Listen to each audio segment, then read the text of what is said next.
Hello बच्चों, कैसे हो। मैं आपका भाई गौरव। मैं अपने इस मैथ के चैनल पर यानी कि मैथ्स विद गौरव पर आपका स्वागत करता हूं। आज का जो हमारा विषय है वो ये है कि अभी हम जो कर रहे थे वो 10th क्लास की मैथ चला रहे थे।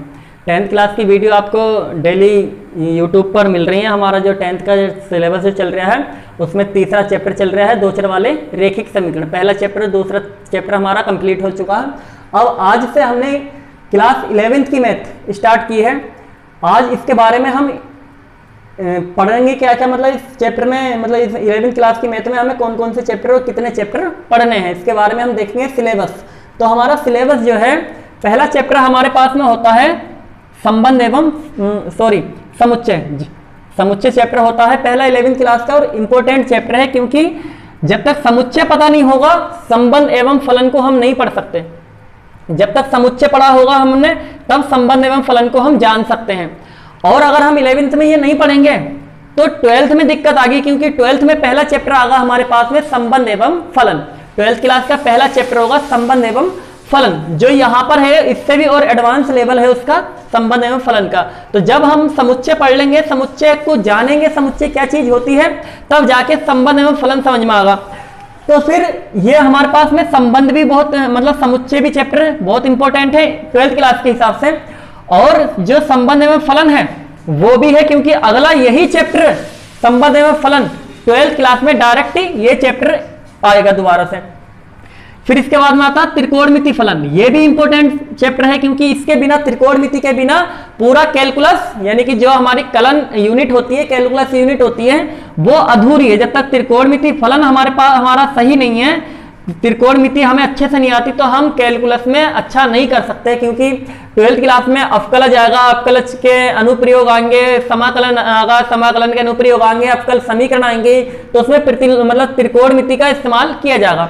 फिर एक चीज और, जो अगला चैप्टर 12th में आएगा, 12th में दूसरा चैप्टर जो होगा वो प्रतिलोम फलन होगा।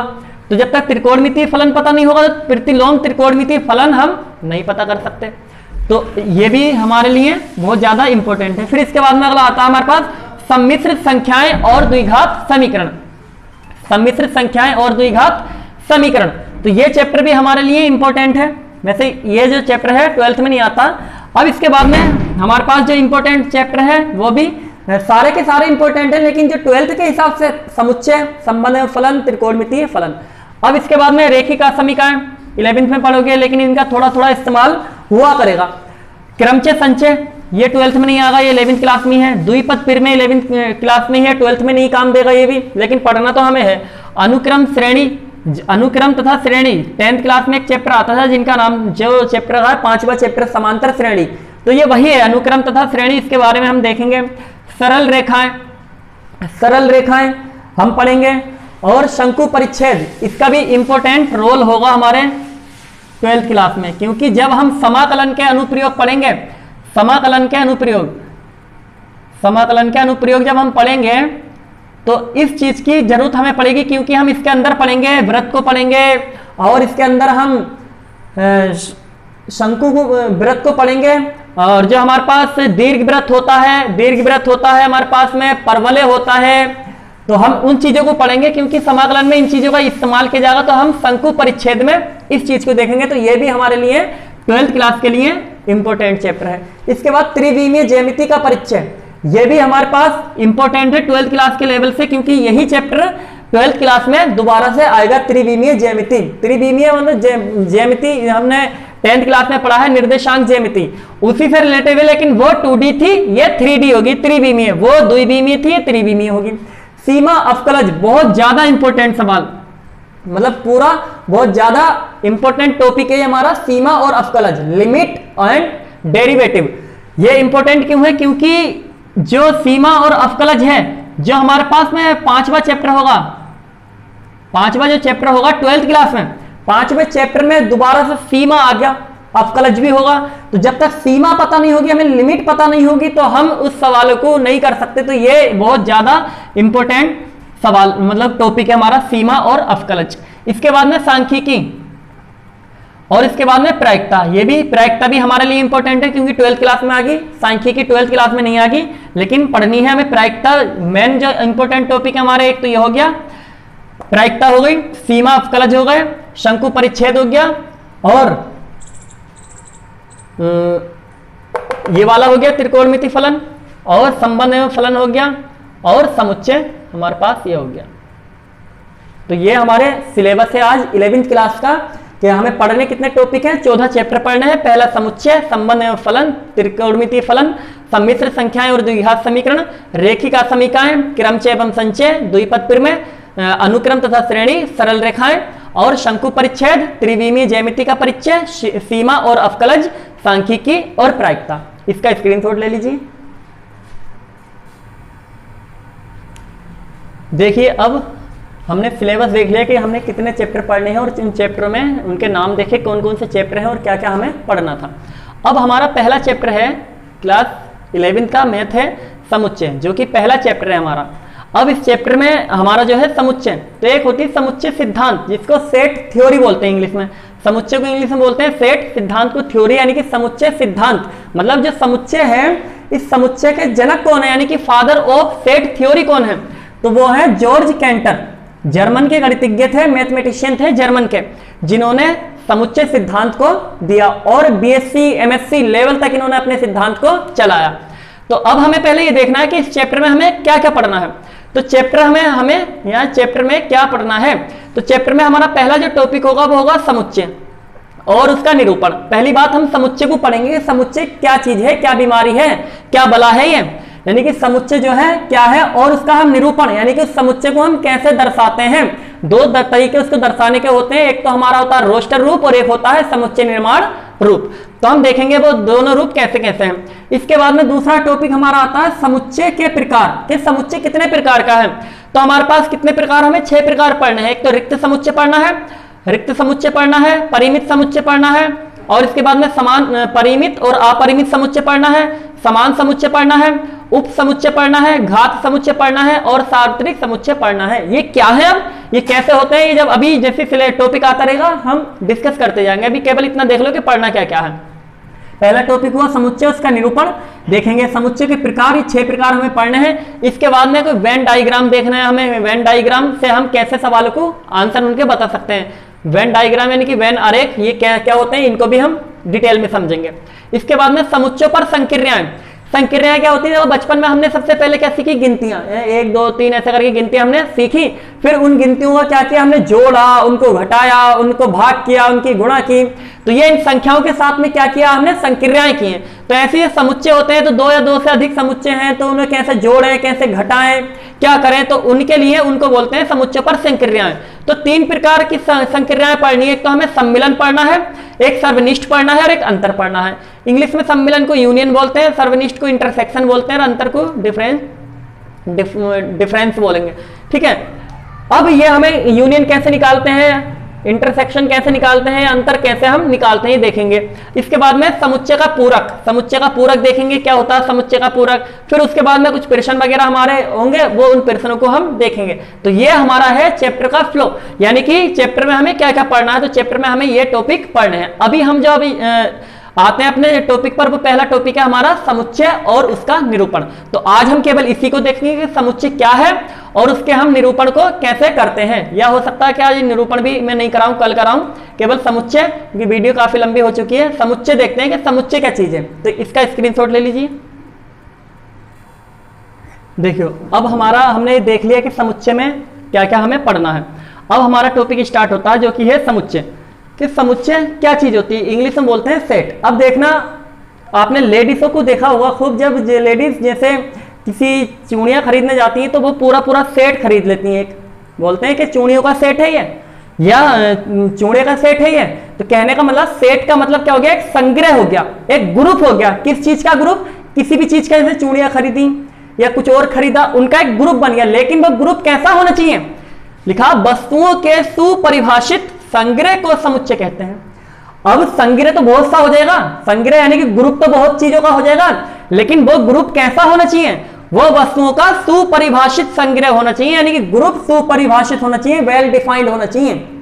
वो जो ग्रुप है वो कैसा होना चाहिए, वेल डिफाइंड, यानी कि सुपरिभाषित संग्रह को समुच्चय कहते हैं। अब ये क्या चीज है सुपरिभाषित, क्या क्या मतलब है, वो यहां लिखा देखो मैंने, वह संग्रह जो अलग अलग व्यक्तियों के अनुसार ना बदले। यानी कि कोई व्यक्ति कुछ और बताए, कुछ व्यक्ति कुछ और बताएं, यानी कि सभी व्यक्ति एक ही चीज बताएं, तो वो तो सुपरिभाषित हो गया। लेकिन कुछ बता रहे हैं अलग कि भाई ना ये ऐसा है, दूसरा कह रहे हैं ना ये नहीं है, ये दूसरी चीज है। मतलब हर व्यक्तियों के द्वारा क्या है, इसके मान में बदलाव होता चला जा रहा है। कोई कुछ और बता रहा है व्यक्ति और कुछ व्यक्ति कुछ और बता रहे हैं, तो ऐसे संग्रह को हम सुपरिभाषित संग्रह नहीं कहते। सुपरिभाषित वही होता है कि जो अलग अलग किसी व्यक्तियों के द्वारा, मतलब कहीं भी पहुंच जाओ, वो हर व्यक्ति उस चीज को वही बताए जो पहले बता रहे हैं सब व्यक्ति, तो वो सुपरिभाषित होगा, वरना वो सुपरिभाषित नहीं होगा। जैसे 10 का नोट है हमारे पास, अब 10 के नोट को किसी भी दुकान पर लेकर पहुंच जाओ, सभी उसको क्या करेंगे, 10 रुपए में चलाएंगे। ये नहीं कि कोई 100 रुपए में चला ले, या मतलब उत्तर प्रदेश में रह रहे हैं यहां पर चलाओ तो भी 10 रुपए में चलेगा। हमारा मन कर रहा है ना उत्तराखंड में जाकर चलाऊंगा मैं, तो चला लो भाई, उत्तराखंड में भी 10 का ही चलेगा। या तुम्हारा मन कर रहा है कि नहीं मैं तो कहा मध्य प्रदेश में चलाऊंगा, या मैं बिहार में चलाऊंगा, या मैं किसी और राज्य में चलाऊंगा, तो चलाते रहो। 10 का नोट है तो वो हर जगह 10 का ही चलेगा। तो हर व्यक्तियों के द्वारा उसका मान कितना है, 10 ही है, तो वो 10 ये जो हमारा हो गया क्या है, सुपरिभाषित हो गया। समझ में आ गई इतनी बात। तो यानी कि समुच्चय क्या है, वस्तुओं के सुपरिभाषित संग्रह को समुच्चय कहते हैं। अब सुपरिभाषित क्या होता है, वह संग्रह जो अलग अलग व्यक्तियों के अनुसार ना बदले, हर व्यक्ति उसको एक ही बताए, तो उसको बोलते हैं सुपरिभाषित, वेल डिफाइंड। अब जैसे एग्जाम्पल ले लिया हमने कि 10 से कम सम प्राकृतिक संख्याओं का संग्रह बताओ। अब ये बताना है कि सुपरिभाषित इनमें से, इन चारों में से सुपरिभाषित है, कौन सुपरिभाषित है और कौन सुपरिभाषित नहीं है। लेकिन संग्रह तो सभी है, ये संग्रह सब है, लेकिन अगर सुपरिभाषित संग्रह हुआ तो वो समुच्चय होगा, वरना अगर सुपरिभाषित नहीं हुआ इनमें से कोई भी तो वो समुच्चय भी नहीं होगा। तो समुच्चय वही होगा जो इनमें से सुपरिभाषित संग्रह होगा। तो देखो 10 से कम कैसी, सम, 10 से कम देखो 0 हो जाएगी, 0 सम में आती है, 2 4 6 8, 10 से कम लेना, केवल 10 से कम, 10 तक नहीं लेना। तो ये ब्रैकेट ये लगाओगे यहाँ पर, समुच्चय के लिए हम ब्रैकेट ये वाला इस्तेमाल करते हैं। इसका कारण है, ये क्यों इस्तेमाल करते हैं, ये आगे जब हम आपको जैसे जैसे सवाल करते चले जाएंगे पता चल जाएगा, क्योंकि ब्रैकेट होते हैं, एक ये वाला होता है, एक ये वाले होते हैं, तो ये उस समय में बता दूंगा कि ये ब्रैकेट हम इस्तेमाल क्यों करते हैं। अब ये जो है, अब कहीं पर भी पहुंच जाओ इस चीज को लेकर के, किसी भी पढ़े लिखे इंसान से पूछ लो कि भाई बताओ 10 से कम सम प्राकृतिक संख्या बताओ, 10 से कम सम प्राकृतिक संख्या, तो बताएंगे 0 2 4 6 8, हर कोई यही बतागा। अगर कोई अनपढ़ है जिसे पता ही नहीं है तो वो इसका मतलब नहीं बता सकता, बाकी जो भी हर इंसान पढ़ा लिखा होगा वो हर कोई इस संग्रह, मतलब इस वाले संग्रह को यही बतागा कि 0 2 4 6 8, 10 से कम सम प्राकृत संख्या, तो यही है हमारे पास में। तो ये हमारा क्या हो गया, हर कोई इसको यही बतागा, तो ये सुपरिभाषित है, सुपरिभाषित। अब जब सुपरिभाषित है तो समुच्चय है, तो ऐसे लिखते हैं। समुच्चय की पहचान है कि ये ब्रैकेट लगा दो, अंदर एलिमेंट्स, इनको बोलते हैं एलिमेंट्स। अवयव बोलो या एलिमेंट्स बोल दो, ठीक है। तो ये हमारे समुच्चय है, सुपरिभाषित है तो समुच्चय है। अब देखो 5 सबसे प्यारे जानवर का समुच्चय। अब ये कैसा है भाई, ये संग्रह देखना, 5 प्यारे जानवर इकट्ठे करने, 5 करने, संग्रह बनाना, ग्रुप बनाना, प्यारे जानवर। अब भाई ये सुपरिभाषित है या सुपरिभाषित नहीं है। अब देखो कैसे नहीं है सुपरिभाषित, ये सुपरिभाषित नहीं है। क्यों नहीं है, क्योंकि 5 सबसे प्यारे जानवर, भाई मुझे हो सकता है कि मुझे कुछ और पसंद हो और किसी को कुछ और पसंद हो सकता है कि मुझे कुत्ता पसंद है या बिल्ली पसंद है या चूहा पसंद है, और कुछ को तो चूहे से ही डर लगे, तो किसी को तो चूहा पसंद नहीं होगा, किसी को गाय पसंद नहीं होगी, किसी को कुछ पसंद नहीं होगा। मतलब कहने का मतलब किसी को तो कोई सा जानवर पसंद होगा और किसी को कोई सा जानवर पसंद होगा। तुम किसी के पास पहुंचो कि भाई बताओ 5 सबसे प्यारे जानवर बताओ, तो वो कहेगा नहीं भाई कुत्ता, बिल्ली, घोड़ा, हाथी, लोमड़ी, ये बता दी किसी ने। कोई दूसरे के पास लेके गए, उसने कुछ और बता दिया, क्योंकि उसे वो पसंद नहीं, कुछ और पसंद है। तो कहने का मतलब ये जो वाला ये संग्रह जो है ये हर व्यक्तियों के अनुसार बदलता चला जा रहा है, हर व्यक्तियों के अनुसार बदल रहा है। तो ये वाला हमारा संग्रह जो है सुपरिभाषित नहीं है, और जब सुपरिभाषित नहीं है तो समुच्चय भी नहीं होगा, तो ये समुच्चय भी नहीं है। इसके बाद में ये वाला देखो 5 सबसे अच्छे गायक, ये भी सुपरिभाषित नहीं है। क्यों, क्योंकि भाई किसी को कोई सा सिंगर पसंद है और किसी को कोई सा सिंगर पसंद है, किसी को फरमानी नाच पसंद है तो किसी को भूरा पसंद है, किसी को आशु बच्चन पसंद है तो किसी को हो सकता है कि कौन पसंद हो, मुकेश पसंद हो, या किशोर कुमार पसंद हो, या नेहा कक्कड़ पसंद हो। तो भाई हर किसी को क्या है, अलग अलग पसंद है। तो हर किसी को अलग अलग पसंद है, तो उस केस में हर जहां पर भी पहुंचे हम कि भाई सबसे अच्छे गायक बताओ, तो किसी ने कुछ बताया, किसी ने कुछ बताया, तो इसका मान क्या हुआ, बदलता चला गया। जब मान बदलता चला गया तो ये वाला भी हमारा सुपरिभाषित नहीं होगा। सुपरिभाषित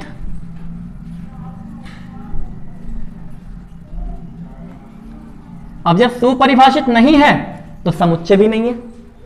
अब इसके बाद ये देखो, समीकरण एक्स स्क्वायर बराबर 4 का हल बताओ, इसका हल निकालो। यानी कि इसको कैसे सॉल्व करते हैं भाई, एक्स स्क्वायर बराबर कितना 4 है, यहां से स्क्वायर हटाओगे, इधर प्लस माइनस का चिन्ह आएगा, अंडर रूट लगेगा, और एक्स बराबर प्लस माइनस कितना आ जाएगा 2। यानी कि इसका जो हल निकल के आया वो कितना आया, एक तो प्लस का, एक तो माइनस का 2 आया और एक प्लस का 2 आया। तो ये हल निकल के आया इसका। तो हर कोई इसके आंसर यही बताएगा कि इसके हल ये हैं, माइनस का 2 और एक प्लस का 2। हर पढ़ा लिखा इंसान जो जानता होगा इस चीज को निकालना, वो हर कोई यही बताएगा कि इसके जो इस समीकरण के जो हल हैं वो माइनस का 2 और प्लस का 2 है। तो हर कोई इसे यही बताएगा, ये सुपरिभाषित होगा। अब जब सुपरिभाषित हो इसे लिखने का तरीका क्या होगा, इसका हल एक माइनस का 2 और एक 2, क्योंकि ये सुपरिभाषित है तो समुच्चय होगा, तो ब्रैकेट के अंदर लिख दिया जो आंसर आया निकल के, ये सुपरिभाषित है।